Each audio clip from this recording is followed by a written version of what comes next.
bonjour.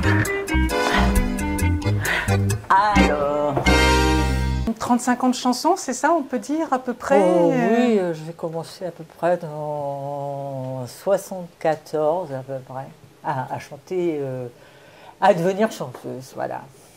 Mais avant, j'étais comédienne. Voilà. Donc tu es chanteuse de jazz, c'est ça, de free jazz? Je suis chanteuse de tout. J'ai commencé par être chanteuse de rue d'abord, et enfin j'étais chanteuse de rue, chanteuse de théâtre, chanteuse de jazz.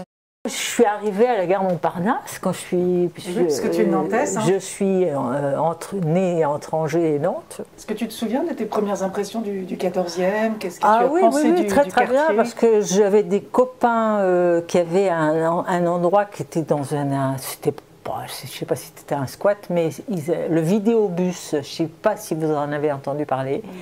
Il y avait un grand espace, genre un peu zone. Ils avaient des caravanes, des hangars. Et donc, là-bas, il y avait toute une immense salle où on a joué. Ils nous ont filmé notre opéra de Katsu, la Goualante de Maki, qu'on jouait avec Artus. Ta première expérience comme chanteuse de rue, donc c'était dans les années 70, oui. C'était dans le 14e notamment, rue Daguerre. Mais c'était un peu partout. C'était avec l'orgue de Barbarie construit par Alain Vian. Alain Vian, enfin Bubu, le frère d'Alain Vian, qui sont deux des frères de Boris Vian. Et on a eu cet orgue tout à fait par hasard, par un copain, à une fête qui se passait à la cartoucherie. Et avec Ariane Mouchkine, avec le théâtre de l'Aquarium, avec tout un tas de gens. Et on est parti de la cartoucherie à Lorient, habillés avec des costumes de chez Renaud Barrault. Enfin, on avait pris des costumes de théâtre et on est parti dans les cafés de Lorient que Artus connaissait parce qu'il avait été marin-pêcheur. Voilà, donc c'est comme ça qu'on a commencé.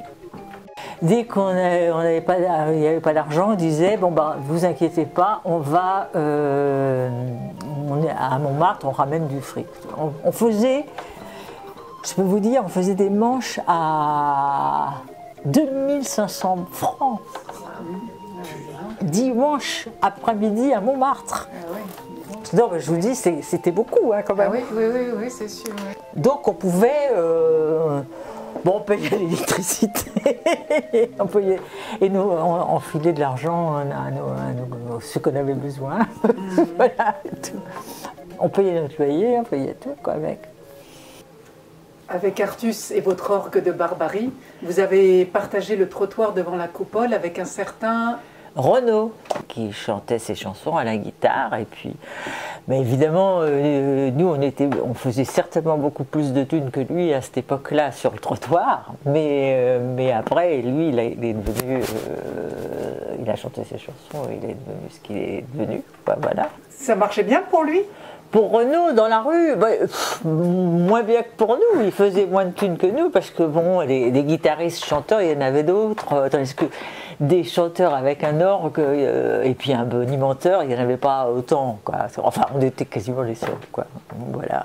Sinon, quand on a fait une émission avec Michel Drucker et Charles Aznavour à Montmartre, on a chanté l'Hirondelle du Faubourg avec Charles Aznavour, Artus et moi. Donc c'était assez marrant parce qu'on nous avait téléphoné pour savoir ce qu'on allait dire, ce qu'on allait répondre aux questions si on n'allait pas. Parce qu'on avait la réputation d'être des affreux gauchistes et donc on avait déjà été briefé avant d'aller faire le film à Montmartre. Voilà.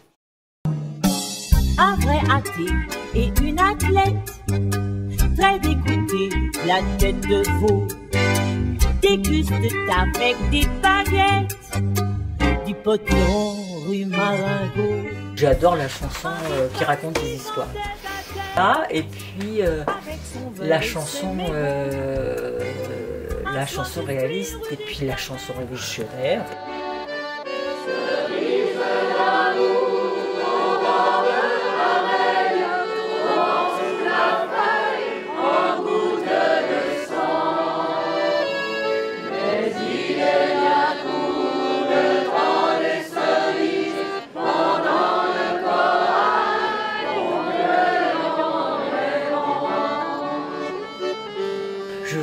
quelqu'un qui a choisi de faire de la rue, pas par hasard non plus, parce que c'est un endroit où il se passe plein de trucs. C'est pas forcément facile, parce que on est à la merci d'un tas d'événements qui peuvent se passer. Ça passe, et il faut arrêter les gens, il faut les retenir.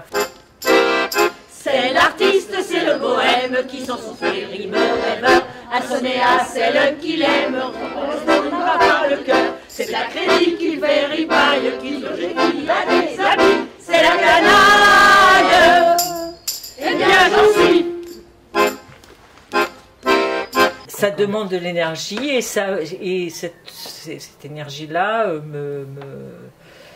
m'a fait du bien, je pense. Boulevard de la Chapelle, on passe le métro aérien.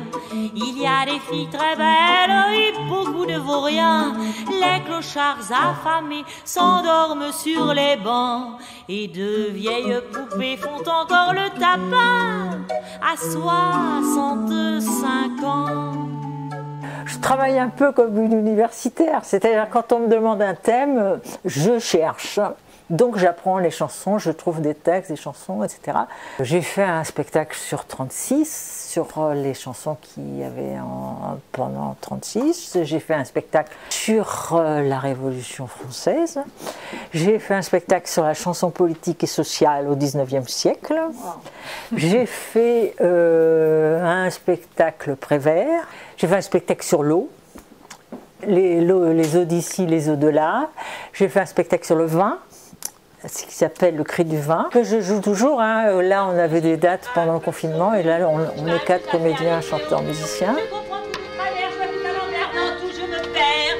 Cela prouve tout simplement que j'ai du cran et du tempérament. Quand je suis paf, paf, paf, paf, ça me chatouille le pif, pif, pif, pif. Ça fait que j'ai plus paf, pif, paf, paf, et que j'ai mal au tif. Donc chanteuse de jazz, tu as aussi chanté dans un lieu mythique de Montparnasse qui s'appelle le Petit Journal Montparnasse. Voilà, oui, j'ai joué dans les clubs de l'époque, dont le Petit Journal Montparnasse, qui était un club qui marchait tous les jours. Et on était payé en cachet, ce qui est quand même une grande différence avec ce qui se passe actuellement, où les patrons de boîte ne payent plus les musiciens à la hauteur de leur talent.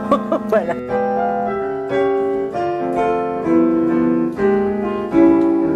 Blues sur vos peaux noires, cris et rires sur vos peaux blanches, fardées de nuit, peintes de jour, vêtues de vos sales ongles rouges, vos corps de fleurs grandes ouvertes, aux senteurs de vie et d'amour, généreuse.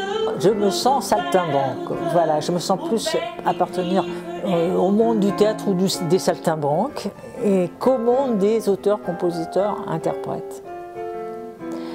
Parce que ils pensent carrière de chanteur, ils pensent autrement, quoi. Je n'ai pas un ego surdimensionné. Voilà. J'ai peut-être pour faire une chanteuse, auteur, compositeur, interprète. Je suis quelqu'un qui désobéissante. Rebelle, désobéissante. Comme la poésie, parce que la poésie sans désobéissance, c'est pas de la poésie, quoi.